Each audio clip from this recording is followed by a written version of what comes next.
Hey everyone, I'm Annie G and welcome to my channel. Today I am so excited to share some full bottle upgrades from the last couple months. I have recently decluttered. Thank you to those of you who weighed in on my previous video. I got rid of 6 total fragrances, made back some money, and then I purchased 1, 2, 3, 4, 5, 6, 7. So net 1, that's not bad. But these are the fragrances that I've sampled over the last couple months and decided were full bottle worthy. These are beautiful scents for summer and going into winter. So like, subscribe, all that good stuff. It means a lot to me. And let's talk about full bottles that I've purchased. First up was not actually a sample success, it was a blind buy success, and I am so excited about this one. This is Annual Leave Summer Volume 1. Now, Annual Leave, I believe, is 2 executives or 2 ex-creative people from Le Labo. I'm not exactly sure what they did at Le Labo, or if just one of them used to work for Le Labo, but they're from the beauty, fashion, fragrance world. And they came together to make this brand. And the whole theme of the brand is a limited drop every summer. And so Summer Volume 1 is their fragrance for this year, their inaugural fragrance. And it is a juicy, nostalgic nod to early 2000s perfumes, which I just did an entire video on 2000s to 2010 perfumes, the iconic perfumes of my youth. And this smells like the person who made it, the nose behind it, they wore Britney Spears Fantasy for sure. But now they're an elegant, mature 30 to 40-year-old. And this is their recollection of perfumes they loved when they were younger, but done as an adult, if that makes sense. It is juicy and tart and bright and feminine, but it's more sophisticated and grounded. It's not cloying. It's not as overdone as Fantasy is. It has restraint, but still very sweet, very juicy, very warm. It's just so beautiful. It's just so beautiful. And I was so worried because lychee, raspberry, those really tart fruits can go so south for me. Very synthetic, very sharp, very perfumey department store. But this doesn't smell that way at all. It smells yummy, warm, but girly and playful. It's got jasmine and orange blossom in it as well. And then the base is vanilla orchid, amber, and sandalwood. So it has this creamy powderiness as it dries down. I am so excited I got this right as we're going into August. I think this is a perfect late summer perfume. It's kind of like Chasing Sunsets from Maison Margiela. It's not a June summer perfume. It's an August into September summer perfume. It's a little warmer. It's a little thicker. The fruit is maybe a little overly ripe. And so it's super juicy and very, I don't want to say dense, but it's just rich.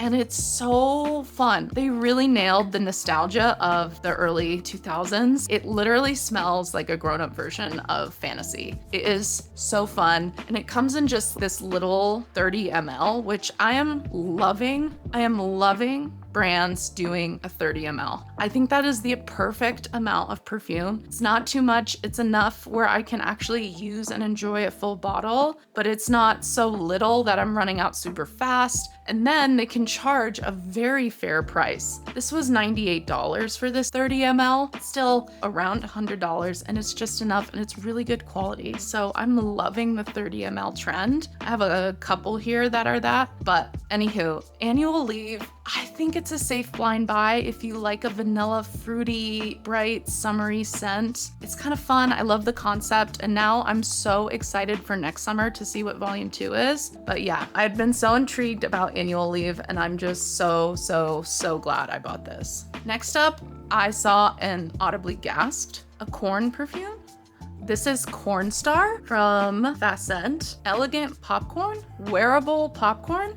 Now, this isn't the Cirque du Soleil fragrance. It's not giving county fair. It's not giving carnival. This is a creamy sandalwood with a touch of buttery, savory popcorn. It has coconut water and pear at the top, so I think that helps keep it really light and bright at the beginning, and a little bit of angelica, which I think balances out that really creamy, sweet popcorn note. And then there's marshmallow and sesame at the mid, so it is a little little fluffy and sweet, but then the base is tonka and cypriol. So it has these really green notes and really sharp, watery notes, but very creamy and fluffy. It is done so well. It is so good. If you love a creamy sandalwood, this technically sandalwood isn't a note listed, but if you like those scents, I do think you would like this because that's how it reads to me. It's just a really warm, slightly savory, but a little sweet and fluffy sandalwood. It's like what I want a creamy sandalwood to be, but it never is because it just goes too sour and makes me want to gag. It is so fun. And again, this cute little 30 ml, it's just enough for this kind of scent profile. I wore it the other day, hot summer, great, loved it. It doesn't last super long. It lasts like 3-4 hours. For a scent like this, I don't want to be smelling like popcorn all day. I just want that creamy, soft, kind of powdery dry down, which is what you're left with at the end of the wearing experience, which that's good enough for me. I think this is so fun. I love Fascent. Yeah, this, I smelled it and I was like, yup, that's the one. Because I have been wanting to buy a full bottle of a Fascent scent. None of them were like really grabbing me. And then I saw this, smelled it, loved it, immediately purchased. So definitely try a sample of Cornstar, especially if you like a little bit of a savory kind of creamy perfume. And also the name, love that. Next might be, no, it is the most beautiful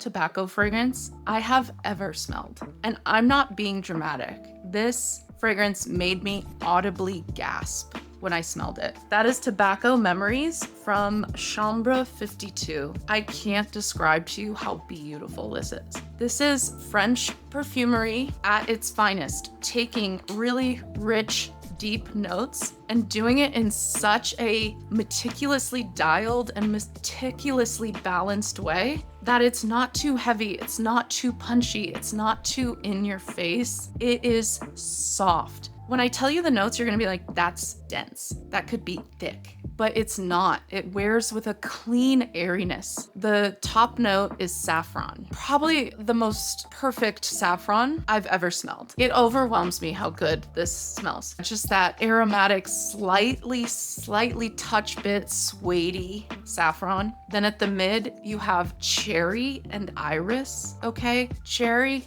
and iris, a juicy, ripe black cherry, not maraschino cherry, not tart cherry, black, ripe, late summer cherry, okay? It's not syrupy, but the juice is so thick. It's dense, it's rich, it's staining your hands, it's staining your lips as you're eating them. It's those cherries, okay? With the iris, slightly vegetal, but powdery and clean at the same time. And then the base notes, tobacco, vanilla, incense, and oak moss. Come on, come on. It is modern. It's a new take, but it has a nod to this vintage quality of perfume that I just love. It is artistic. It's such a beautiful take on a tobacco fragrance. The cherry with the saffron and the tobacco, I'm like, God damn, why didn't anyone do this before? And someone probably has, but not like this, not like this. It is so well done. This is an expensive perfume and I paid full price because I was like, this is art. This is art. This might be one of the best perfumes I've smelled in a long time. It does something to me. It really does something to my brain. I am going to wear this out of this come fall. I could probably get away with wearing it now because it's not too heavy or dense, but it is a little too warm. So I'm gonna, save it. But if you've never sampled or tried Tobacco Memories from Chambre 52, please, please, please. Gorgeous bottle, gorgeous little bottle. And it's a 52 ml. That's cute, so very excited.